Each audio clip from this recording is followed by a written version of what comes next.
Hello, welcome everybody to another episode of Teatime and Wanasa. We have, that's my air horn noise, Michell Clark, author of Keep It 100, entrepreneur, writer, all around amazing, dope person. Michell, go ahead and introduce yourself for the people one time. I mean, you already covered it right there. I'm Michell. I'm a writer. Very passionate about looking to affirm people like myself, and happy to be here. Appreciate y'all. Thank you so much for being here. We're really excited about having this conversation. We're going to get right into it, okay? Get into it. I want to know about, your journey to affirmations, okay? Mm-hmm. How did you get here? What was it like for you to actually want to explore what it means to like love yourself in that way? How did you fall into affirmations? How did you even find out what they were? Yeah, it started, I was starting to affirm myself before I really even knew what affirmations are. So I grew up in Woodbridge, Virginia, and I went to West Point, a military academy, right after I graduated. I was in IB, which is kind of like AP classes. In high school, I was one of the high achieving kids, and I went into the military with the goal of being a military officer. Before I knew much about myself, I will summarize that experience by saying it didn't work out. I ended up getting expelled, and I went home. This was like a month before my class should have graduated. So I went through, 3.5+ years at this academy, being one of very few Black people, not quite feeling like I fit in. And I got thrown out for things that I did that broke a bunch of military code. So I spent about 6 months in a disciplinary system in the military, pretty much getting told how much of a failure I am in a number of different ways.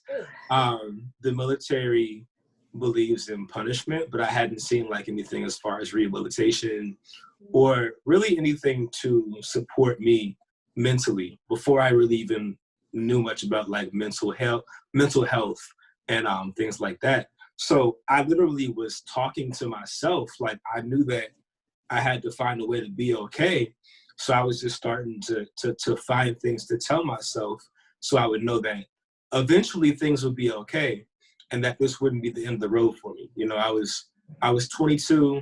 This was one of the first times I really experienced failure in a way that felt life-altering. So that's when I started to really find myself like drawn to thinking things that would affirm me, like in this season.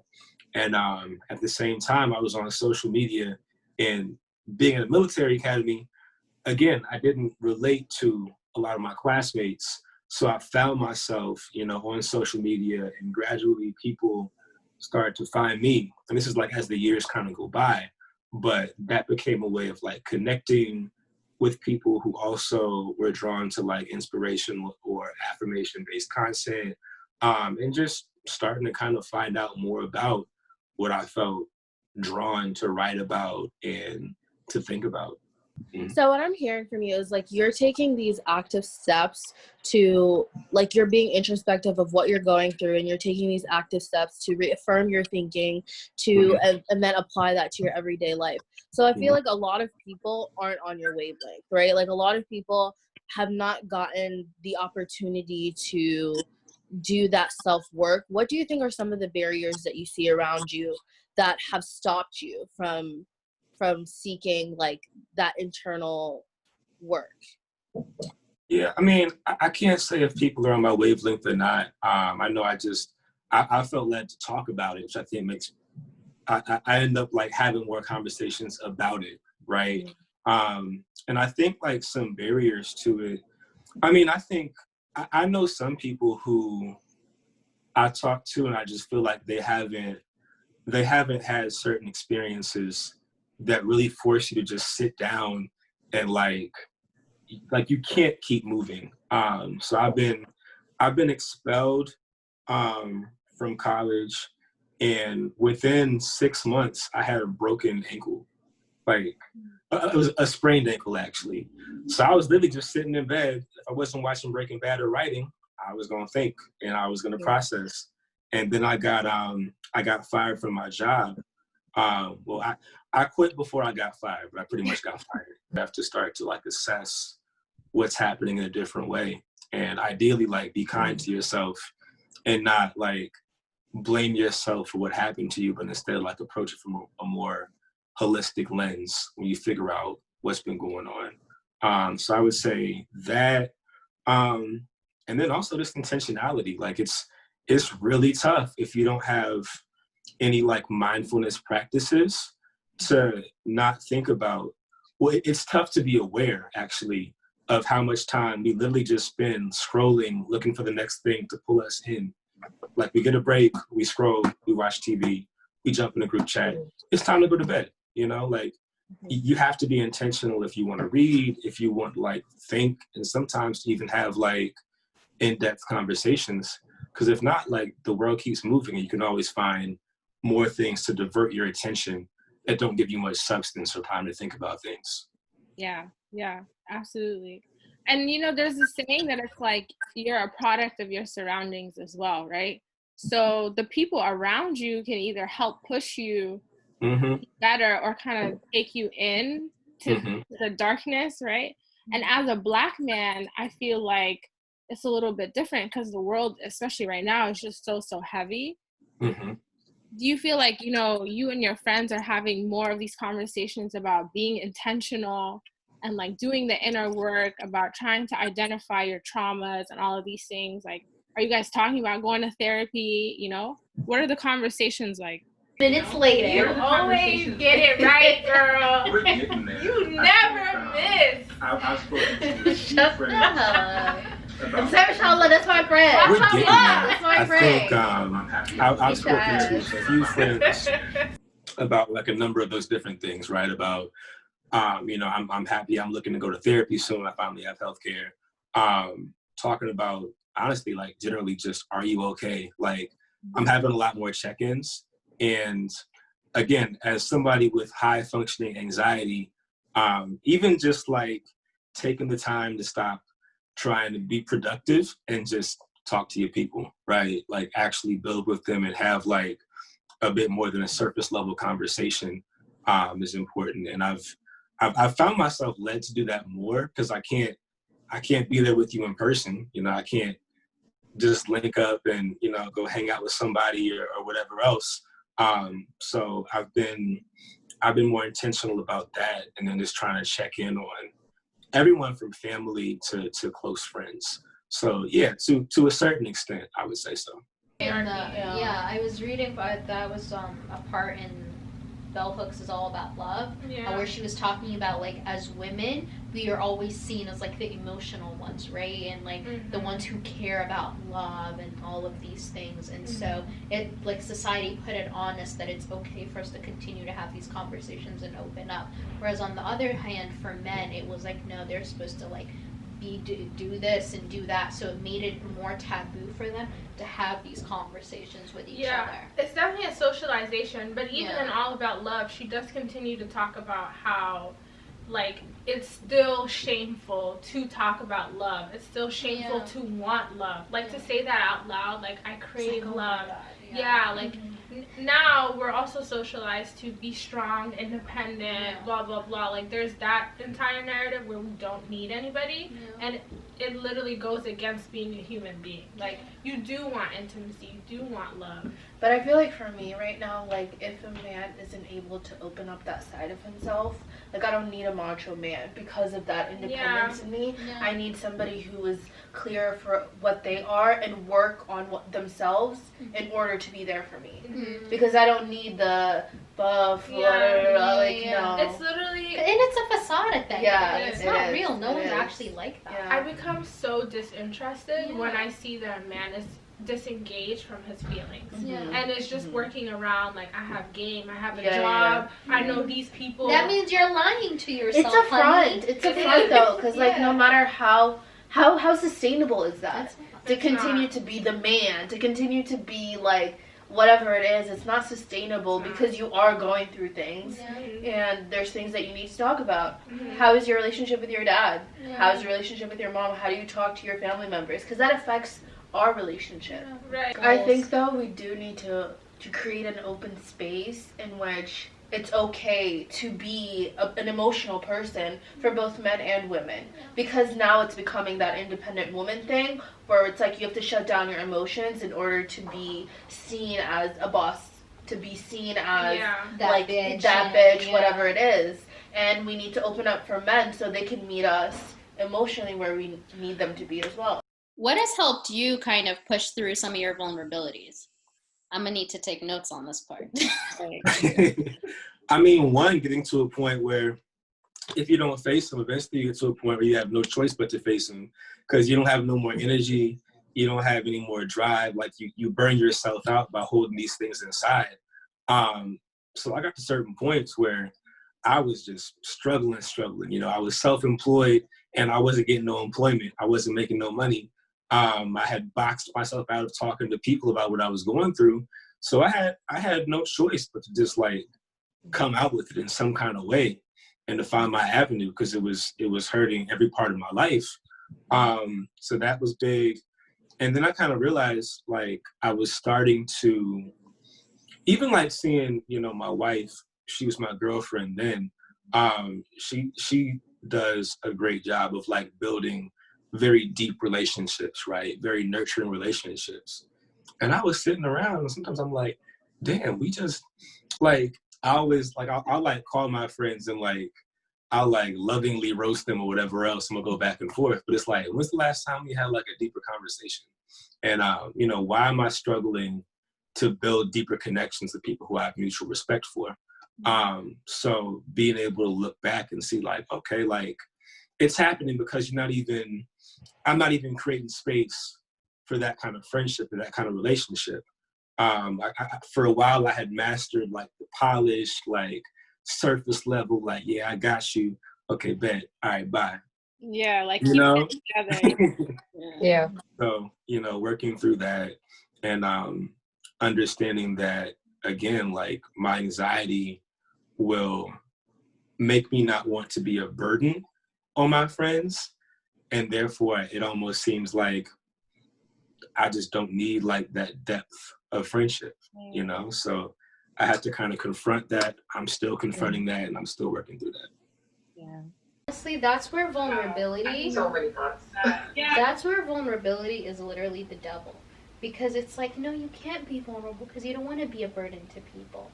Like, that's literally where it gets you because it's like, in those relationships you're in, it shouldn't be about being a burden. It should be about giving support and getting support and like receiving love and getting love and all of that things. It shouldn't be about like, oh, I don't want to do this or I don't want to do that. Because I hear that often from people. Yeah, and I always wonder where that comes from. Yeah. And part of me, at least for being Sudani women, I know that's a culture thing. Yeah. I think it's the Sudani American community that I've seen develop that type of vulnerability where they talk about hard things and they share their tough experiences. But Sudani culture in general is very much private. Mm-hmm. Yeah, everything used to be at home. Yeah, there's a lot of things that are taboo that you don't talk about. And there are a lot of, it's like you lean on your family and you lean on people who know. And then other than that, like, the Sudani American perspective in that is like, I can't share with you unless you share with me. Like, we both have to have a stake in this, right? So mutual vulnerability is what leads to a growth in a relationship. That's facts. So always talking about this, Mm-hmm. and trying to understand like why we box ourselves out of into these spaces when we're around people who love us, who care for us, who we've known our whole lives.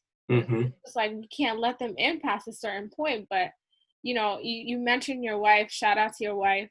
Mm-hmm. But it's like, in your I think it's sometimes in romantic relationships where these things really surface and like kind of explode a little bit. Mm-hmm. Because you have to face that in order to like love somebody, in order to marry somebody, right? Mm-hmm. So like, what did you have to do? What did you have to do to be able to love your wife and let her love you? Man, I mean, I think that we always, like, from a pretty early point in us, like, just seeing each other, we kind of knew that love was a thing. We said it pretty early as well, but it's come down to, like, a lot of just difficult conversations, right? Like, I would say radical honesty and just understanding, like, we have to get the things out that we feel, regardless of, like, how they will first come across, right? Like, we have to be able to let somebody love us in full.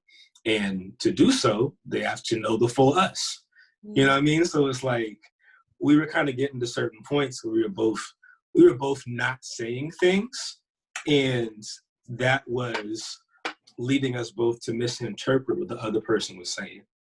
You know what I mean? So like, an argument about dishes not being done actually had nothing to do with the kitchen. It was about the way we were both reading different things and interpreting things. So we had to like just get to a point where we had to break that down. I've been living with her for over a year, and even before then, we were like sharing space and of course like building relationship, like every day. So that was a big part of that process, and it's kind of tangential, but I can't remember where I actually first heard this. I'm pretty sure there's a yoga and meditation room in Brooklyn called Heel House, and somebody recommended it to me. I went there with a couple of friends, and they had us do this guided meditation where we had to like talk to our inner child and like sort through the voices in our head. Like there is a voice in my head that comes from what I experienced growing up, from people who love me, right? But we all interpret and internalize and remember certain things in different ways. Like, I don't remember the entirety of my childhood by any means, but I remember those big moments, and they weren't all good moments. Like they combined to make me who I am, but there were some things that scared me, that hurt me, that I probably remembered differently. And I was starting to internalize things that I heard that might have been said in anger, that might have been said out of frustration, that might have been said out of, fear that relates to some trauma they experienced, right? But I had to like really internalize that, like, I'm a whole 30 years old, and these voices, like, they've been in my head for a while, but like I can confront those too and not let those influence how I build relationships now, how I talk to myself now. Michelle. I don't know where to go. We're both oldest children. Like, she grew up in Harlem, and she did a lot of things and experienced like so much before turning 18. I experienced a lot and had to understand myself a lot from a relatively early age due to, again, like expulsion, like all these life comes at you fast type moments. So I think that we kind of both came in to the point that like we had been out here in the world. We've been experiencing life and, been free and single and everything. But we kind of came in like, if this is going to work, this has to work. And like, that was apparent from the way that both of us approached like expressing differences and opinions and desires and everything. Like I don't think we ever really came in. I think I came into previous relationships with like, oh, well, nobody's mad, so it's okay. But I think we both kind of came in like, we old, like we almost 30, like we were like 27, right? So we both were kind of like, I ain't got no time to waste on the surface level things. Like if you're gonna be in this, you're gonna be in this. What the niggas with this energy? Like if you're gonna be in this, you're gonna be in this. Where they at? Where they at? I think that's the way you say that is so, I love it, because I feel like a lot of, not a lot, but a good amount of people that we interact with still think that like, oh, I am only 20 or 27 or whatever. I got a lot of time to still waste. I don't need to like know who I am right now. And particularly in terms of committing to relationships. I know that like in like the Sudani community, a lot of people don't commit until like mid 30s, right? Mm-hmm. And so like I like your perspective shift where you were like, I am like close to 30, so I need to get my life together. Whereas some of what we hear is also like, Life period. like, and I love that. So a lot of things that I see, and like when people like quote unquote fail, or when they go through hardships and things like that, in order to fix their lives, they focus on the tangible things. Like, I'm going to get a new job, I'm going to buy a house, I'm going to fix my finances, this, that, and the other. And whereas you turn inwards, how can I create like the lasting change within myself, within my mentality, within my relationships, that can then propel me to achieve those things, right? And I think that that's also one of the big mental shifts. Like, you don't need to go and be the most financially stable person, but if you are within yourself in the right mindset, that's what's gonna last. You know? So I think it starts with, and I want to make sure I'm answering the right question. So you're pretty much asking like, how do you get in the right mindset to care about doing the inner work and not getting the big shiny things? Yep. I mean, for me, like I started by going after and getting a few of the big shiny things. For me, coming from isolation at a military academy, right? I didn't understand, like I wanted to be able to write for a complex media or something like that, because I was a writer. I wanted to have more opportunities. That seemed like a logical step. So for a while I was chasing like the social media reach and like the notoriety to be able to get myself in those spaces. And to a certain extent it worked. But after a while, like I realized that I was continuing to get more opportunities. Like I was getting those shiny things, but I wasn't no happier. Like I didn't feel more fulfilled. I didn't wake up one day like, wow, I made it. Like it was just, there were always bigger things to want and like more to try to get. And there were different moments when like I think this was when I got my first job. I had my own apartment, like, but I like stopped working out for like a year and a half. And that was a big passion of mine that helped me to like really center myself. And I felt the effects like heavy. So I just started to realize like, I need these things. Like I have to work out. You know, like 2 years ago, I had a really heavy breakdown and I couldn't spell mindfulness, right? Like I hadn't meditated before, but I saw a friend who had been like raving about it. So I invested in some, there's some equipment I use to help me like meditate. And again, like I saw what it did for me. And like just, I'm continuing to understand that like all these goals are cool, but they're not gonna make me happy. They're not gonna make me feel recharged. And just like the work, it makes me feel incredible, and it helps me to sustain myself and like to be my best self. Cause like I can't do much of anything for anybody if I don't take care of myself first, and also like invest energy into my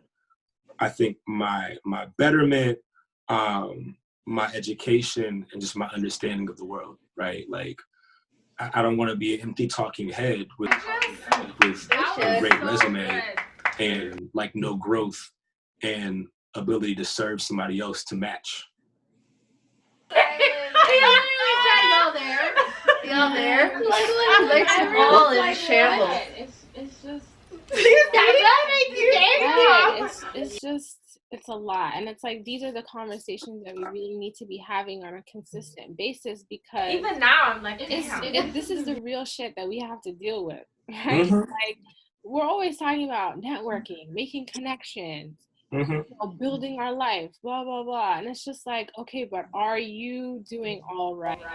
No. I'm here for you, baby. I'm here for you. Feeding yourself. That's crazy. But honestly, there isn't as much value in that. People are like, listen, get the That's career. what we think. Get the career. No, but not what we think. I'm talking about society's telling you. That's what I'm saying. That's what Get your career together. Constantly helping others. Get those things together, and then worry about your inner self.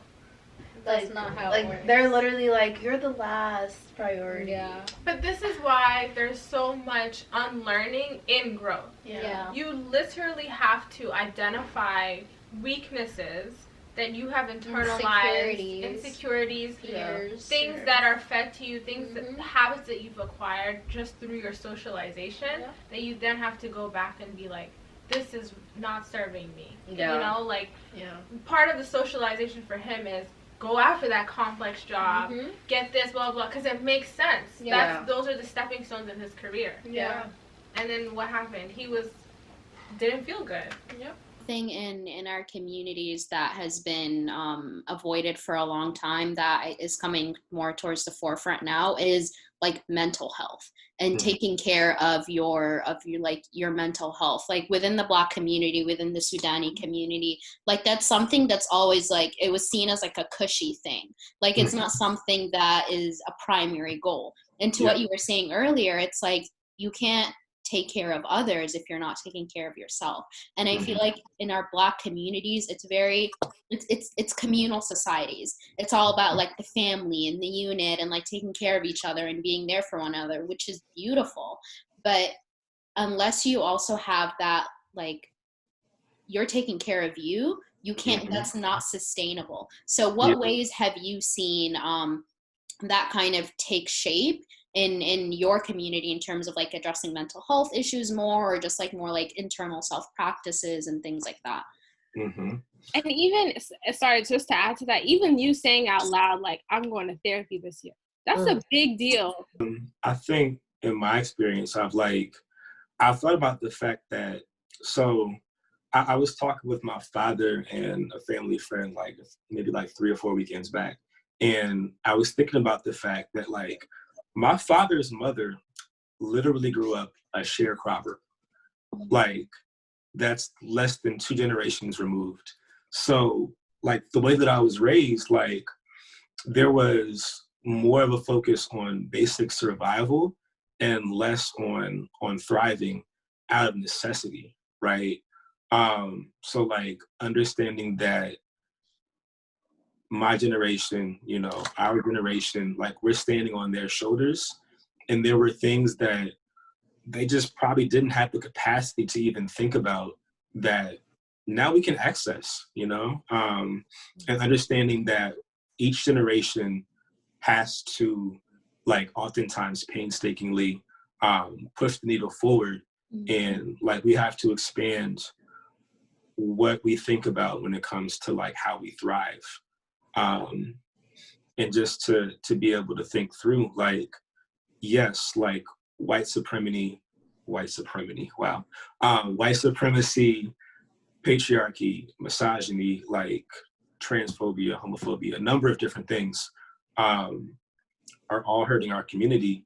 And a number of these issues, they're not just like, it's not just us versus them, right? Like, we also have to be able to all show up at some point as our best healed selves to be able to even come close to having a space that we can exist in free of oppression. Because, like, the last thing we want is for us to conquer white supremacy, and now it's just like, okay, we're going forward with patriarchy. We're going forward with this. Like, we have to be able to process and be able to be in a good enough space to where we can all show up as our best selves, like in our own little pockets, in our own little communities. And like it takes a lot of work that I don't think many of us came into this world like knowing how to do. So we gotta like be kind to ourselves, like not blame ourselves for what we don't know, but also continue to move forward and to look for more and understand that we all deserve more. You bring up a really good point. Yeah. Go ahead. Yeah, I love you talking about moving forward and not necessarily just like focusing on what's happened in the past and things like that, and how all of these things, like be it white supremacy and misogyny and all the phobias that have been so rooted in so many people and how toxic they are, I think there is a space to tackle them all together because they're rooted in the same things. I think they're rooted in fear and hatred, you know, and misunderstandings. So I think that there needs to be a space to tackle all of these things together, and we are capable of doing that.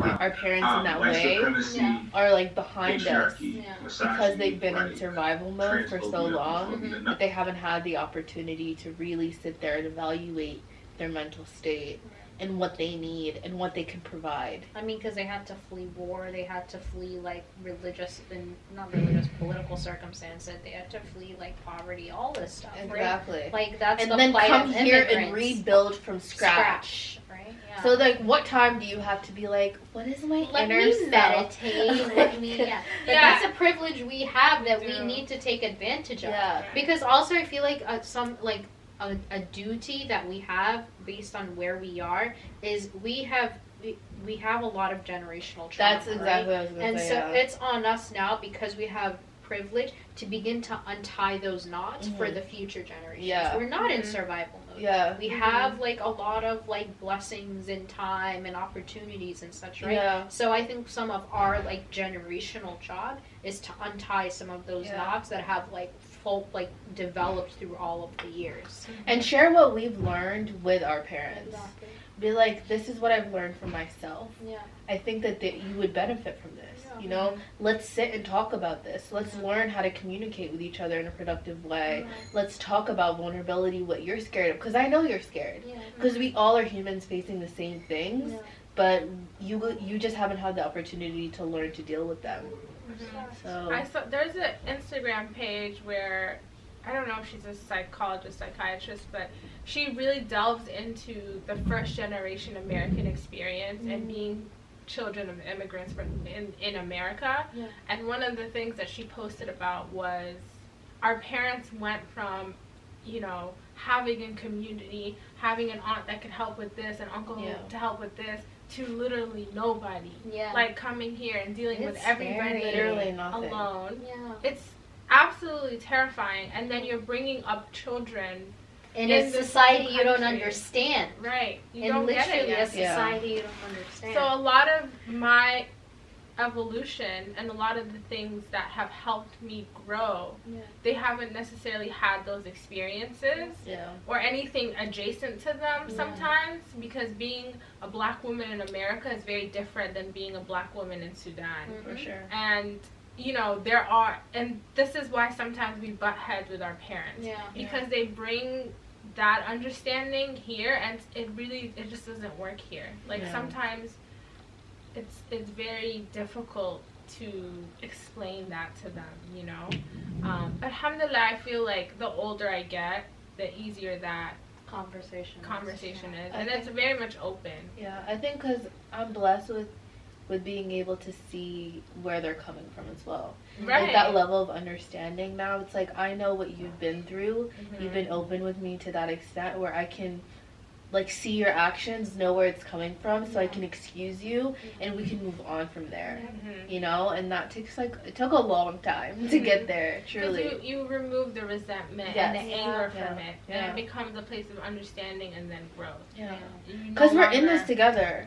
So it's either we figure out how to deal with it together, deal with each other, our emotions, everything, or resentment takes over. And it's just But like teenage angst for first generation, Americans, whatever, is so different than worst. teenage It's angst in Sudan. Oh yeah. Like here, you're dealing with your friends are going to homecoming, your friends are doing this. Parties. They're like literally trying They're drugs just like, for Mom, the first no! time. Yeah. Mom, you know what I'm saying? And your mom is still like literally belittling like the shit. You know, I don't care how old you are, yeah. and she will. Yeah. So it's.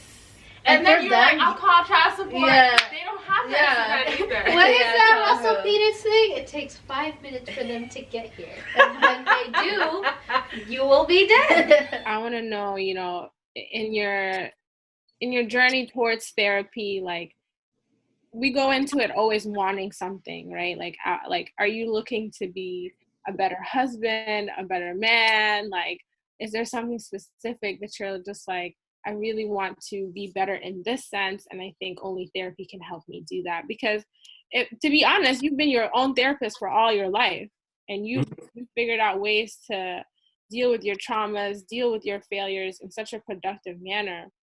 So like a lot of people would say, well, you know, is therapy even important? That's another thing. So, and I think the word you use, deal with, right? Like, is it coping or is it healing? Yeah. So He felt it now. what are you expecting from therapy? And I hate it.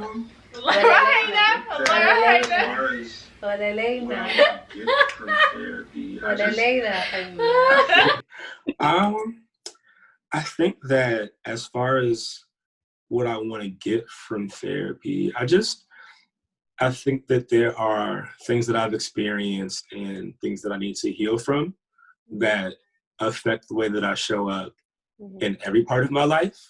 So I want to have somebody who's like trained to help me work through that and just to understand myself more. And I can't really tie it to one specific thing as much as I know that I need it.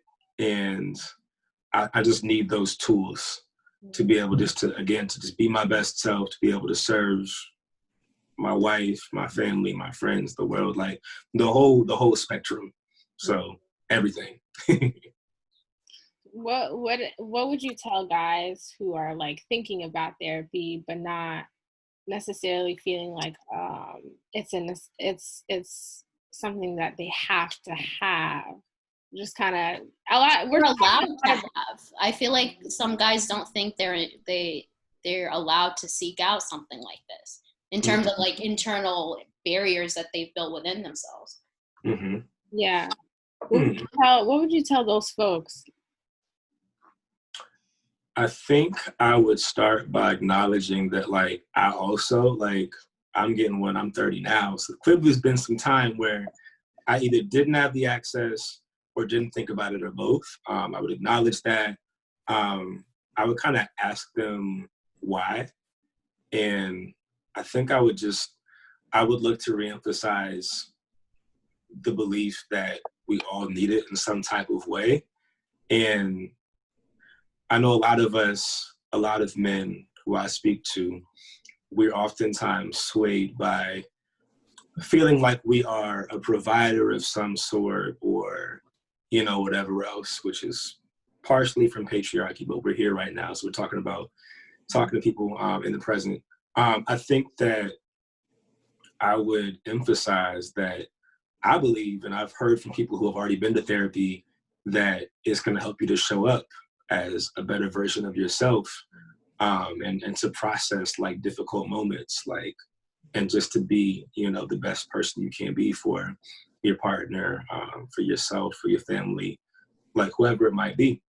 And, you know, depending on what I know about the trauma that my friends have experienced too, might take things in a different direction, but that'd be the main takeaway. Something that I have is like, you know, I feel like we're all dealing with our personal lives and figuring out how to grow and learn as people. How does, like, we talked a little bit about your relationship and how you guys had to be vulnerable in order to get to that place where now you're like happily married and things like that. So how do you talk to Black women within your community about like the things that they're going through? It's a tough question. I I think I start by, I think it starts with just like having the real relationships where you're checking in, and you're not surprised by what's happening. To the Black women that you're building relationships with, that you're close with, like who you love, just like having those check-ins and getting a feel for the way you can show up for them, like individually, I would say would be a big thing. And also, I know that I think a number of us being men, we tend to, it's our instinct oftentimes, like we were taught to just be confident and let that be our thing. But that can stop us, again, from asking questions, and from being inquisitive, and from being able to show up in the right way. So that to me feels like an important thing as well. And I mean, it's honestly tough, right? Because you want to be able to show up for somebody, but you also don't want to like overcrowd them or just come across as being insincere. So I think just, I don't have any words for it, I guess. I think just doing your best and continuing to reflect and examine and think about things that aren't being said, and to understand that while we all have a similar experience, like we're all Black, you have to think about like the intersectionality and how like womanhood can and does play into like y'all's experiences. It's also things that Black women, I don't think would feel comfortable talking with me about, no matter how close we are, for a variety of reasons. So like being considerate and just doing our best to keep understanding and like doing our work as individuals to understand like the role that we also can play in what Black women do experience. Conversations happen at the same time. It's not. And we're all capable of holding multiple truths. Right. Like you don't have to address racism, and then once we clear our racism, then we address patriarchy. They're actually all very much intertwined and affect us all on such deep levels and an everyday level. Yeah. Like you do have to think about that shit too. Yeah. If you're trying to undo white supremacy and the white supremacist shit that you believe, you also without have thinking about how that white supremacy transferred to Black men and how Black men transferred that violence and frustration onto Black women. You have to think of the threat of that. We're literally at the bottom of the totem pole, Yeah. and we're screaming for help. Yeah. And it's just like While trying to hold everybody else right. up. Yeah. Look at you trying to divide us, Yeah. divide the black people in this It's like, country. but I can't continue to support you if you don't even see that. So, Yeah. Michelle, I think the last question that I have for you is, what is your definition of love? That's tough. Love, I think, is a genuine desire to see someone flourish and be fulfilled and be happy and be all the things, right? Whether platonic or romantic, or for yourself, right? Is really having a vested and like genuine interest in seeing somebody succeed and prosper and just be well across the board, not in like a selfish or possessive way. Not in a selfish and possessive way. If the love dies because that person is no longer suiting what you want from them, it wasn't really love in the first place, you know? So making that distinction. That's kind of like what Lauryn Hill said. You know, we think we're in love, but then what happens when that person stops feeding us in the way that we want them to? Do they just become disposable? Like, is that really love? Well, Yeah. it was awesome. Nah, definitely. Thank y'all again so much for having me. That was really good. That was I amazing. loved it. No, it really was. No, that was profound. It really was. It was literally profound, and it hit so many important points. And And even rewatching it, it felt like I was watching it and listening for the first time. And I'm very appreciative of Michell and his platform and just how honest he is about himself and his experiences. And it definitely gave us permission to be honest and vulnerable. And after that conversation, we were actually inspired to be more vulnerable with everybody else that we talked to, because it was like, damn, you know, we have to show up like with that radical honesty that he talks about. And it's building community, because once we're open and we're kind of putting our cards on the table and being vulnerable, it allows us to kind of build and heal through that, and others to kind of do the same and together. And I think that's such a beautiful thing, and I'm so thankful for Michell for taking the time to talk with us and really just open up and share and be vulnerable with us in that way. So that was really beautiful. We loved every minute of it. Thank you so much. Thank you all. Bye.